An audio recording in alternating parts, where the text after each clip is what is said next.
नमस्कार साथियों, स्वागत है आपका फिर से स्टडी विथ हिमांशु क्लासेस में। मैं लेकर आया हूं आज फिर से उत्तराखंड की प्राचीन इतिहास से संबंधित 10 प्रश्न और आशा करता हूं कि आपको यह सीरीज अच्छी लग रही होगी जो कि उत्तराखंड के प्राचीन इतिहास से संबंधित है। आप अपना प्यार बनाए रखें और वीडियो को ज़्यादा से ज़्यादा लोगों तक शेयर करें। इसी कामना के साथ आइए शुरू करते हैं आज की वीडियो। तो चलिए, आज का जो पहला प्रश्न है वो प्रश्न है कि स्कंद पुराण में कितने हिमालयी खंडों का उल्लेख है। तो स्कंद पुराण, जिससे उत्तराखंड की बहुत सारी जानकारियां हमें मिलती है, मुख्यतः इसके दो भाग मानसखंड और केदारखंड। तो स्कंद पुराण में कितने हिमालयी खंडों का उल्लेख है? तो आपका उत्तर हो जाएगा इसमें 5 हिमालयी खंडों का। अच्छा, वो 5 हिमालयी खंड कौन कौन से हैं? तो 5 हिमालयी खंड हो गए आपके, यहां से आ जाइए, नेपाल हिमालय, फिर मानसखंड, केदारखंड,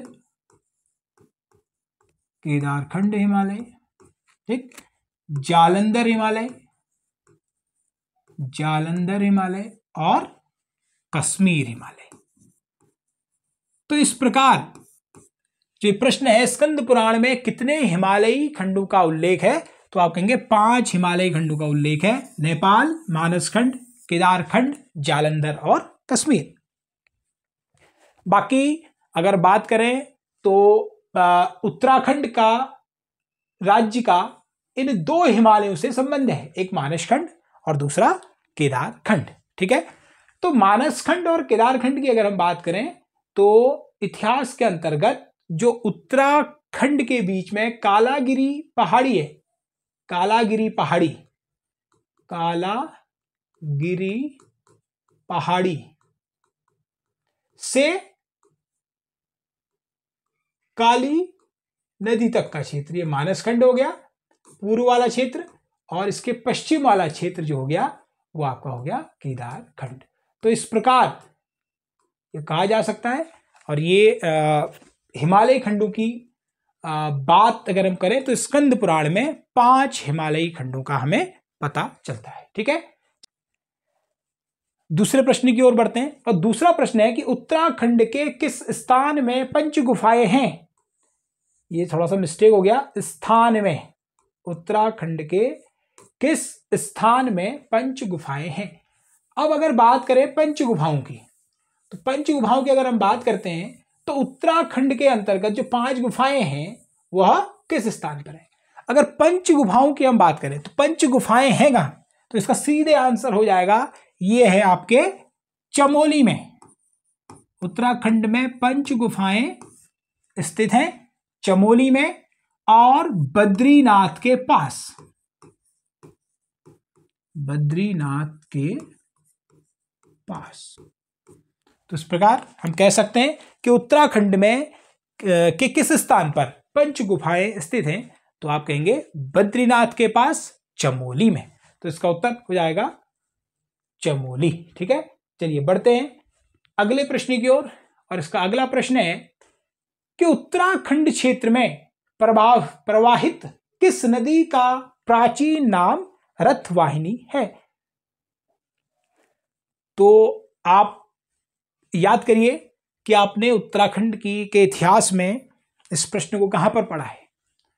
उत्तराखंड क्षेत्र में प्रवाहित किस नदी का प्राचीन नाम रथवाहिनी है?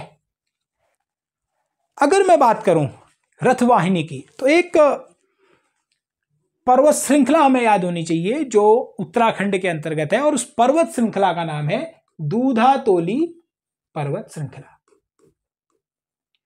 दूधातोली पर्वत श्रृंखला। ये दूधातोली जो पर्वत श्रृंखला है, इससे निकलती हैं 5 नदियां। 5 नदियां कौन कौन सी? आपकी पश्चिमी रामगंगा, पूर्वी नयार, पश्चिमी नयार, आटागाड़ और वूनो नदी। तो दूधातोली पर्वत श्रृंखला से 5 नदियां उद्गमित होती हैं, जिनमें से एक नदी का प्राचीन नाम रथवाहिनी है। तो किसका होगा?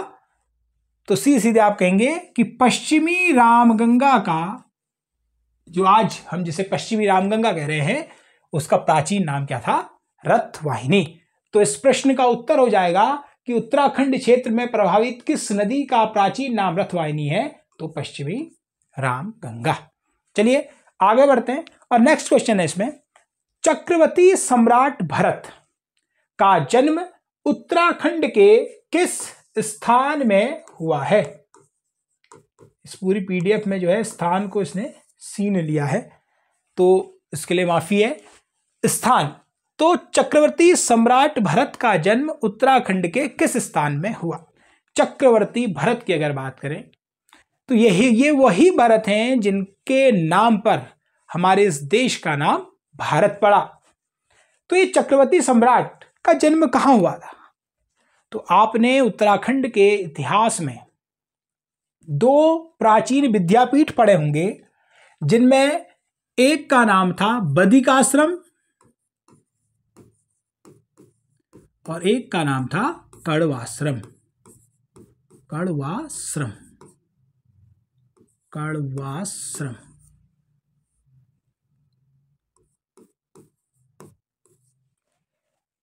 तो 2 प्राचीन विद्यापीठ, बदिकाश्रम और कण्वाश्रम। इस कण्वाश्रम में ही शकुंतला और दुष्यंत का प्रेम प्रसंग की बातें हैं और वहीं चक्रवर्ती सम्राट भरत का जन्म स्थल है। तो इसका उत्तर हो जाएगा कि चक्रवर्ती सम्राट भरत का जन्म उत्तराखंड के किस स्थान पर हुआ है? तो आप कहेंगे कण्वाश्रम। कण्वाश्रम से एक और प्रश्न मस्तिष्क में आ रहा है कि यह किस नदी के किनारे स्थित है? तो इसका आंसर है मालिनी नदी के तट पर। मालिनी नदी के तट पर। तो इस प्रकार चक्रवर्ती सम्राट भरत का जन्म उत्तराखंड के किस स्थान पर हुआ है? तो आप कहेंगे कण्वाश्रम। ठीक है, चलिए बढ़ते हैं अगले प्रश्न की ओर। और अगला प्रश्न जो इसमें है, उत्तराखंड के किस स्थान से राजकुमारी ईश्वरा के लेख मिले हैं? अगर बात करें राजकुमारी ईश्वरा की,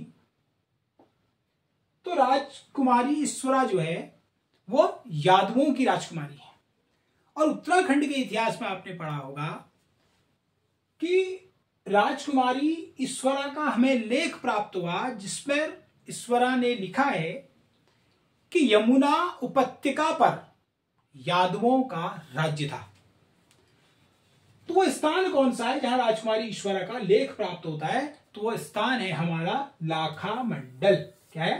लाखा मंडल। तो इस प्रकार इस प्रश्न का उत्तर हो जाएगा कि उत्तराखंड के किस स्थान से राजकुमारी ईश्वरा का लेख प्राप्त होता है? तो वह हमारा लाखा मंडल। बाकी इस लेख में यह बताया गया है कि यहां यादवों का राज्य था और ये यमुना नदी के तट पर स्थित स्थान है, यमुना नदी के तट पर। और इस लाखा मंडल का अगर प्राचीन नाम पूछे तो इसका प्राचीन नाम है मढ़। ठीक है, तो इस प्रकार उत्तराखंड के किस स्थान से राजकुमारी ईश्वरा का लेख प्राप्त होता है? तो लाखा मंडल। आइए अगले प्रश्न की ओर बढ़ते हैं और अगला प्रश्न इसमें है, डॉक्टर शिव प्रसाद डबराल के अनुसार उत्तराखंड की सबसे पुरा प्रजाति है। उत्तराखंड के इतिहास में हम 4 पुरा प्रजातियों का वर्णन हमें देखने को मिलता है, जिसमें है कोल, किरात, खस और भूटांतिक प्रदेश। भूटांतिक प्रदेश। इन 4 पुरा प्रजातियों में शिव प्रसाद डबराल के अनुसार जो उत्तराखंड की सबसे पुरा प्रजाति है वह है कोल। इससे पूर्व की जो प्रश्न श्रृंखला आई थी उसमें एक प्रश्न मैंने दिया था कि doctor George Grierson George Grierson के अनुसार उत्तराखंड की सबसे पुरा प्रजाति, तो उसका आंसर था किरात। और यहां पर एक प्रश्न है कि डॉक्टर शिव प्रसाद डबराल के अनुसार उत्तराखंड की सबसे पुरा प्रजाति है, तो आप कहेंगे कोल। ठीक है, चलिए बढ़ते हैं अगले प्रश्न की ओर। और प्रश्न संख्या 7 भी पुरा प्रजातियों से ही संबंधित प्रश्न है। प्रश्न है कि कीर किन्नर कीर पुरुष किस प्रजाति का अन्य नाम है। आपने पढ़ा होगा कि किस प्रजाति के अन्य नाम, या हम उस प्रजाति को अन्य किस नाम से संबोधित करते थे, तो वह है कीर, किन्नर और कीर पुरुष। तो ये आपका जो इसके अन्य नाम हैं वो अन्य नाम किस पुरा प्रजाति के हैं, तो इसका उत्तर हो जाएगा किरात। बिल्कुल, किरात को ही हम कीर, किन्नर या कीर पुरुष भी कहते हैं, तो इसका उत्तर हो जाएगा किरात। बाकी इसे जो है भिल्ल भी कहा गया है, यह भी मैंने आपको पूर्व के प्रश्नों में कराया है। ठीक है, तो इसका आंसर हो जाएगा किरात। चलिए अगले प्रश्न की ओर बढ़ते हैं, और अगला प्रश्न है इसमें, कुड़िंदु के संबंध में सर्वाधिक सूचनाएं प्राप्त होती हैं। कुड़िंदु के संबंध में सर्वाधिक सूचनाएं प्राप्त होती हैं। आपको उत्तराखंड के इतिहास के अंतर्गत एक वंश का जिक्र हमें मिलता है, इसके विषय में हम पढ़ते हैं, और वो वंश है कुड़िंद वंश।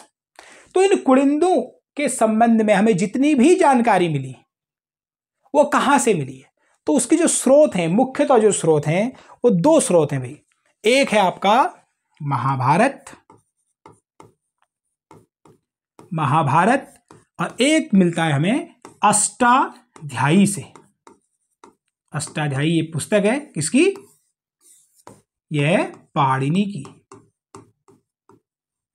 और आपका जो महाभारत ये लिखा है वेदव्यास जी ने।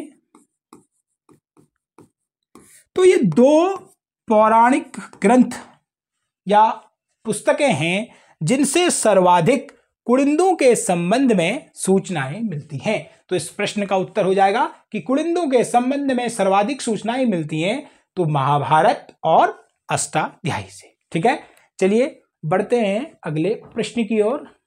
और इसमें अगला प्रश्न है, कुड़िंद वंश का एकमात्र शासक जिसकी मुद्राएं रजत धातु से बनी थी। ये कुड़िंद से ही संबंधित एक और प्रश्न है कि कुड़िंदों का वह कौन शासक है जिसने अपने काल में रजत मुद्रा चलाई। और आप पूरे कुड़िंद वंश को आप पढ़ेंगे तो एकमात्र शासक है जिसने रजत और ताम्र दोनों में अपने मुद्राएं चलाई थी। तो वह शासक कौन है? और उसी शासक को कुड़िंद वंश का सबसे प्रतापी शासक भी कहा गया, और उसके बाद फिर कुड़िंदों का पतन हो गया। तो मुझे लगता है कि आपको इस प्रश्न का उत्तर आपके मस्तिष्क तक पहुंच गया होगा, याद हो गया होगा या आपको आता होगा। तो सीधे सीधे इसका उत्तर हो जाएगा कुड़िंद वंश का एकमात्र शासक जिसकी मुद्राएं रजत धातु में हैं, तो इसका उत्तर हो जाएगा अमोघभूति। तो कुड़िंदों का सबसे शक्तिशाली प्रतापी शासक अमोघभूति, और अमोघभूति ने ही कुड़िंद वंश के या कुड़िंद वंश में रजत की धातु से बनी मुद्राएं चलाई। ठीक है, चलिए अंतिम प्रश्न की ओर बढ़ते हैं। और अंतिम प्रश्न है इसमें, कुड़िंदों के बाद उत्तराखंड में शासन करने वाले शकों की जाति थी। तो कुड़िंदों के बाद जो उत्तराखंड में जिन्होंने शासन किया वो शक हैं कुछ समय के लिए, और शकों की जाति इसमें पूछी गई है कि वो शकों की जाति क्या थी। तो इसका आंसर हो जाएगा शकों की जाति थी भाई अश्वपालक। अश्वपालक जाति के ये बताए गए। तो इसका उत्तर हो जाएगा कि कुड़िंदों के बाद उत्तराखंड में शासन करने वाले शकों की जाति अश्वपालक है। बाकी अगर शकों की उल्लेख की बात करें तो इसका हमें कटारमल मंदिर से साक्ष्य मिलता है। कटारमल का जो सूर्य मंदिर है अल्मोड़ा में, और यह मध्य एशिया से आए थे। आदि आदि इसमें बहुत सारे तथ्य हैं। मध्य एशिया से आए थे, मध्य एशिया से। तो इस प्रकार इस प्रश्न का उत्तर हो जाएगा कि कुड़िंदों के बाद उत्तराखंड में शासन करने वाले शकों की जो जाति है वो क्या है? अश्वपालक। ठीक है, तो चलिए फिर से मिलूंगा एक और 10 प्रश्नों की श्रृंखला के साथ। आशा करता हूं आपको पसंद आ रही होगी। आप अपना प्यार और स्नेह बनाए रखें और वीडियो को अधिक से अधिक लोगों तक शेयर करें। धन्यवाद।